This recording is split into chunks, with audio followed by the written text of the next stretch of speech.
We're going to kind of do a continuation. Again, I know we might be beating a dead horse a little bit, but I think Dan found some really good examples to use. I think Dan's going to do a nice little dive into not only the call debit spread for NVIDIA, but kind of the functionality of like implied volatility, the role of Greeks within.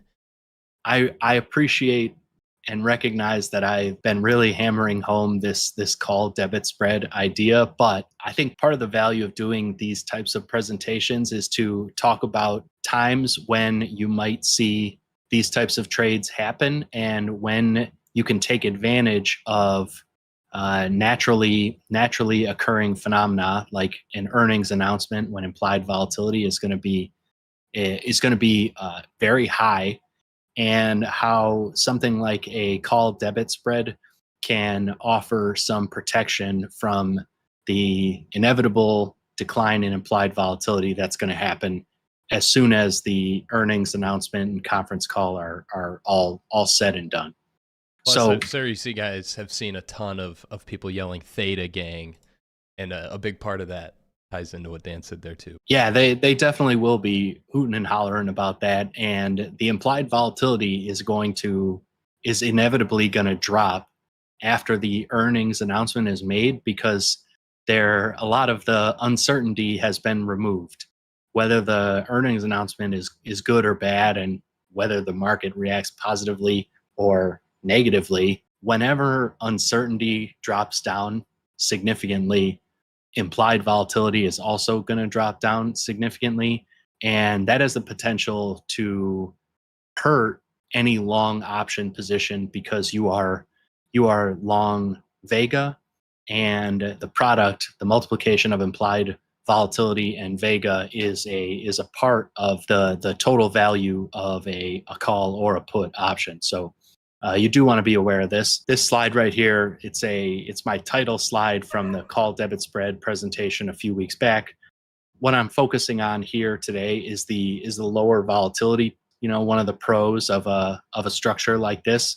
And the context for today is NVIDIA earnings, which is tomorrow after the close. Some interesting flow that's been going off. Well, since Friday is when I noticed it, but relatively quick, within maybe the first hour of trading or so. The 140, 150 call strikes for the 30th of August were catching a lot of volume, with the 140 trades going off at or very near the ask, and the 150 trades going off at or very close to the bid.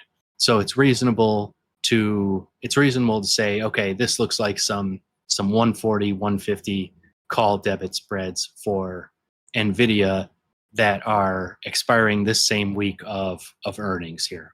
Okay, so what I did was I collected the option transaction data for both the 140 and the 150, and I combined them into like a single entity, and then I turned it into like a candle chart for everybody who's a trader and who loves using candle and bar charts here. So the call debit spread, the first candle is at the open, so you can see the span of that first candle, and these are 15-minute candles, is somewhere between, like, let's say $1.45 and maybe like $1.70 or so.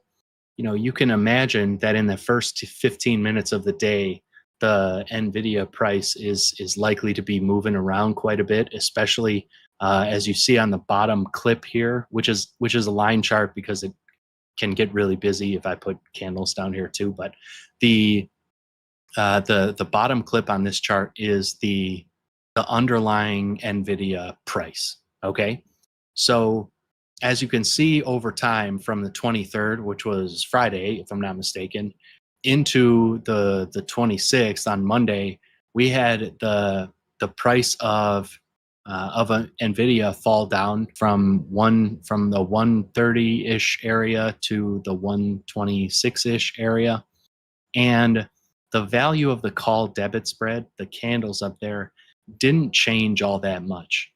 And you can see that happening again. You can see that into the close on the 26th, which was Monday, where the price of this call debit spread drops down at the very lowest to about $1.20. But these candles are big, these ranges are big, and so you can see that the price of this call debit spread has been pretty consistent over the 3 days from Friday until Tuesday.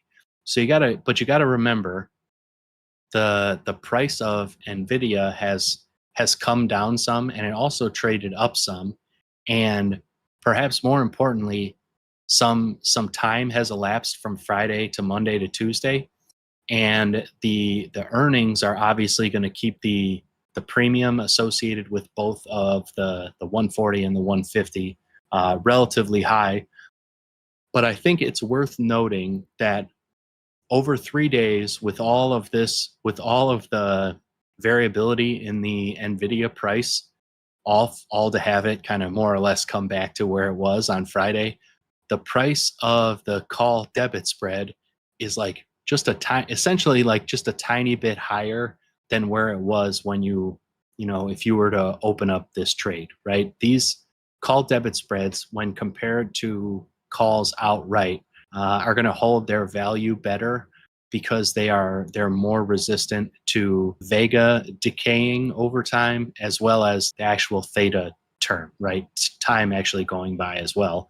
And the reason is that short leg, right? This trade is short the 150 call, and so any decay that's happening to the call debit spread long leg, the 141, is being offset some by the 150 leg, which we are short if we are in this position as well. So over the weekend, this chart right here, the bottom clip, the pink, is the net overall vega of this position. And you can see that the vega fell down over the weekend, and this is pretty typical.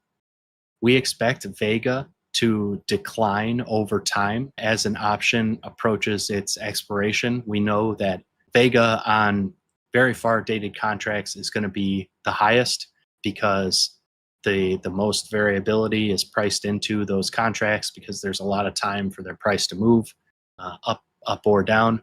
Whereas a contract that's rapidly approaching its expiration, like this one right here, which is going to expire on Friday, the vega value we expect it to drop over a weekend. And what I want to stress here, right, is that the change in vega was pretty significant, right? A fall from, let's say, 0.02 to 0.016 is significant in relative terms. That's a 20% decline. But what you need to step back and kind of look at the forest instead of the trees here. The vega value is only 0.02 at the start and then 0.016 after that. If we go back to the actual values that we saw in the vega column on this slide, you can see that the long leg vega is 0.039 and the short leg vega is 0.023. So our combination of these two has even less vega than the short leg, right? So we're using this call debit spread to kind of neutralize the impact of implied volatility and vega and how those are going to affect our overall option structure. So my last slide here, my last observation is the long and the short implied volatilities for this 140, 150 call debit spread.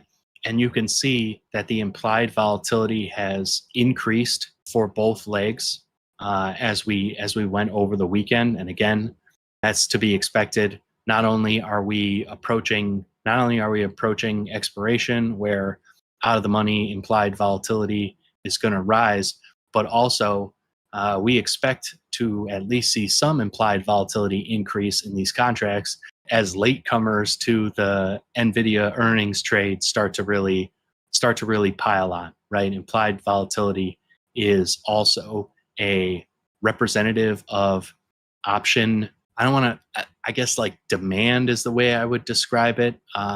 option volume or demand, because it's not necessarily buying or selling. It's just demand to do something with that contract, whether you're buying it or you're selling it.